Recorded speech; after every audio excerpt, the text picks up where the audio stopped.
Welcome back. आज हम बात कर रहे हैं कि आइन में बार बार तरामीम की ज़रूरत क्यों है। मेरे साथ स्टूडियो में मौजूद हैं सेनेटर मोहम्मद अली दुरानी साहब और PMLN का मौक़िफ़ जानने के लिए हमें ज्वाइन कर रहे हैं PMLN के रहनुमा जनाब इकबाल ज़फ़र झगड़ा साहब। अस्सलाम वालेकुम झगड़ा साहब। अस्सलाम वालेकुम जी। झगड़ा साहब, डिफरेंट पार्टीज़ 19वीं तरमीम को पार्लियामेंट में लाने की बात कर रही हैं, तो इस पे PMLN का वाज़ेह मौक़िफ़ क्या है?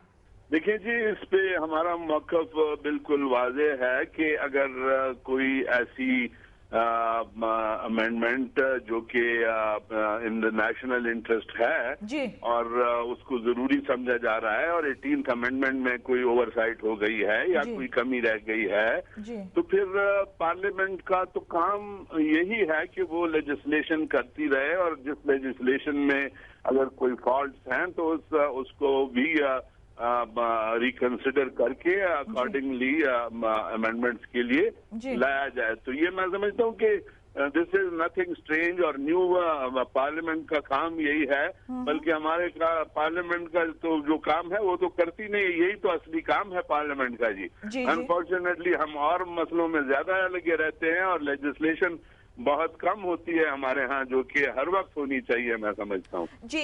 झगड़ा साहब, मैं ये आपके लीडर की तरफ से ये भी बात हुई है कि अगर मजीद सूबे होंगे तो उनको उस पर किसी किस्म का कोई एतराज़ नहीं है, और कल एक रेजोल्यूशन सबमिट हुआ है पंजाब असेंबली में PML काफ की तरफ से जी, जहां उन्होंने सराय की सूबे की डिमांड की है और NFC अवार्ड की तकसीम के ऊपर अपने रिजर्वेशन जाहिर किए हैं, तो आप इस पे कमेंट करेंगे? जी देखिए, हम बिल्कुल, हमने ये जरूर कहा है जब हजारा का मसला सामने आया जी और उसमें हम गए हजारा पीर साबिर शाह के रेजिडेंस पे प्रेस कॉन्फ्रेंस की नवाज शरीफ साहब ने हरीपुर में, और वहाँ पर उन्होंने ये बात बरमला कही कि जी अगर हजारा के लोग चाहते हैं कि ये सूबा बने और पार्लियामेंट और दीगर जमातें इस पे मुत्तफिक हो जाती हैं और एडमिनिस्ट्रेटिव पॉइंट ऑफ व्यू से ये इसका कौम के और मुल्क के लिए फायदा मंद है, तो हम बहैसियत एक जमहूरी जमात कभी भी आवाम के जो जज्बात हैं और जो उनके मुतालबात हैं उनकी मुखालफत क्यों करेंगे। अगर वो चीज हो सकती है हर एक एंगल से उसको देखा जाए, ये नहीं कि सिर्फ कोई कह दे कि जी ये होना चाहिए और हम कहें जी ये हो गया, लेकिन उसको फिर in the light of the demand उसके डिफरेंट एस्पेक्ट्स और एंगल्स को स्टडी करके अगर ये वायबल प्रपोजल होती है तो वाई नॉट, अगर लोग चाहते हैं और वो नेशनल इंटरेस्ट में है और मुल्क के लिए फायदामंद है तो उस पर बिल्कुल PMLN साथ देगी पार्लियामेंट का। जी झगड़ा साहब, इस पे कैसे कंसेंसस और डिसीजन होगा कि अवाम ये चाहती है?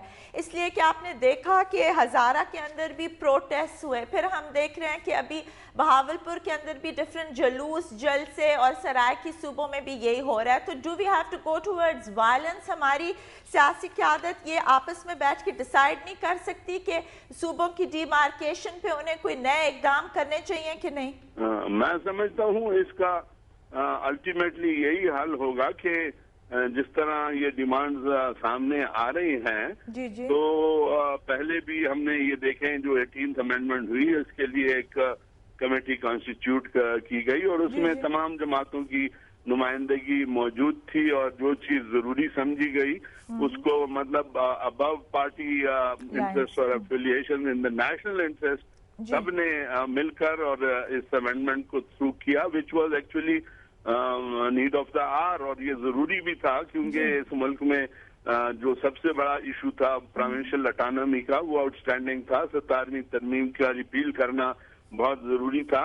तो इसी तरह कंसेंसस डेवलप होते हैं और मैं समझता हूं कि इन इश्यूज पे भी अगर जरूरत पड़ी तो तमाम जमातें मिलकर ही फैसला कर सकती हैं। Thank you very much Jhagra साहब for being with us here today. Durrani साहब, ये डिफरेंट पार्टीज की क़यादत से अभी मैंने आज पूछने की कोशिश की कि तरीक़ेकार बताएं और डिमार्केशन ऑफ प्रोविंसेस के ऊपर वो कोई अमली कदम उठा रहे हैं कि नहीं, लेकिन मुझे उसमें बहुत कंफ्यूज्ड आंसर्स मिले हैं, तो आप इस पे कमेंट करेंगे? मैं जिस पे डेफिनेटली कमेंट बता दूं, मैं आपको ये भी बता दूं कि होगा क्या। जी बताएं। होगा ये कि इस वक्त पब्लिक प्रेशर बढ़ है और ये बढ़ता जाएगा। मैं आपको बहावलपुर का, मुल्तान DG खान का गारंटी कर सकता हूँ कि अगले 3 महीने में वहाँ 30-30 हज़ार 40-40 हज़ार के जुलूस निकलने शुरू हो जाएंगे। उसके बाद उसके साथ ही हम तो पार्लियामेंट में अमेंडमेंट दे रहे हैं कि नए प्रोविंस बनाए जाएं, उसके ऊपर एक कमेटी बनानी पड़ेगी इन्हें, और वो कमेटी जो होगी वो बैठ के नए सूबों के बारे में गौर व गौस करेगी। ये एक अच्छा तरीका है। तो जी वो कमेटी भी 9 महीने लेगी। जब भी इंडिया की एग्जाम्पल अगर लें, पाकिस्तान की एग्जाम्पल लें, दूसरे मुल्कों की लें, उनके अंदर या तो एक सेट फार्मूला बनाना पड़ता है, पहले इन्हें नए सूबे बनाने का तरीकेकार तब्दील करना पड़ेगा। जो मैंने पिछली दफा सजेशन दी थी, इस दफा इन्हें ये सजेशन सेनेट में दी थी, मैंने सेनेट में दी थी, इस कमेटी को भेजी थी। कमेटी के ऊपर बहुत से मेंबर्स ने नोट लगाए थे कि इसको होना चाहिए, और ये कोता अंदेशी हुई कमेटी की तरफ से कि उन्होंने अमेंडमेंट नहीं माना। आपने जो अमेंडमेंट प्रपोज की थी उस पे डिफरेंट पार्टीज ने उसको सपोर्ट किया था, लेकिन एक आधी पार्टी ने उस पे बहुत हार्ड स्टैंड लेके उसको रुकवा दिया था। वो कौन सी पार्टी थी? वो मैं भी नाम नहीं लेना चाहता। अच्छा, तो इसके बारे में ये है कि अब जो है ये 3 चीजें करनी पड़ेंगी। एक तो नए सूबे बनाने का तरीकेकार तब्दील करना पड़ेगा, NFC अवार्ड और वाटर डिस्ट्रीब्यूशन इंट्रा प्रोविंसेस के अंदर उसका एक नया फार्मूला देना पड़ेगा कॉन्स्टिट्यूशनली।